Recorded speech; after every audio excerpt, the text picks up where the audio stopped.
Hello everyone, I'm Edith Bolling Wilson, and in today's Canary tweet, I am bringing you Easter greetings.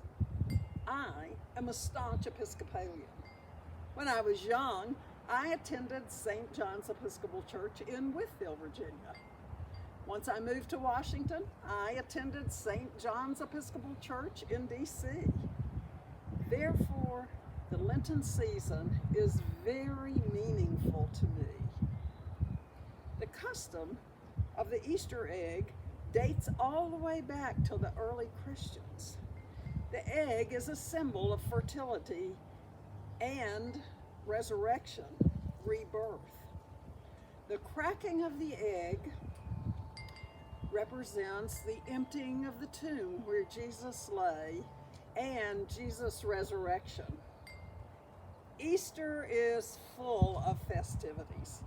As early as 1814, Dolly Madison, wife of President James Madison, invited the children of Washington to an Easter egg roll. However, it was not until 1878 that Rutherford B. Hayes invited the children to the White House to roll their Easter eggs. The presidents after that continued the tradition, adding music and games to the celebration. On April 6, 1917, President Woodrow Wilson made the announcement that the United States would enter the Great War in Europe.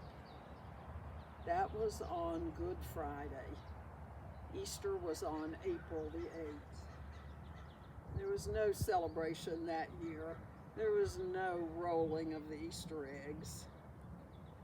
Things didn't really improve the next year either. Because of the war, there was a shortage of food. We decided that we would encourage an eggless Easter that year. Parents were asked to tell their children that the Easter bunny was being very patriotic, and that was the reason there were no brightly colored eggs in their Easter baskets that year. It was part of an overall plan to help Uncle Sam. The Spanish flu was raging all over the world also, causing families not to be able to be together.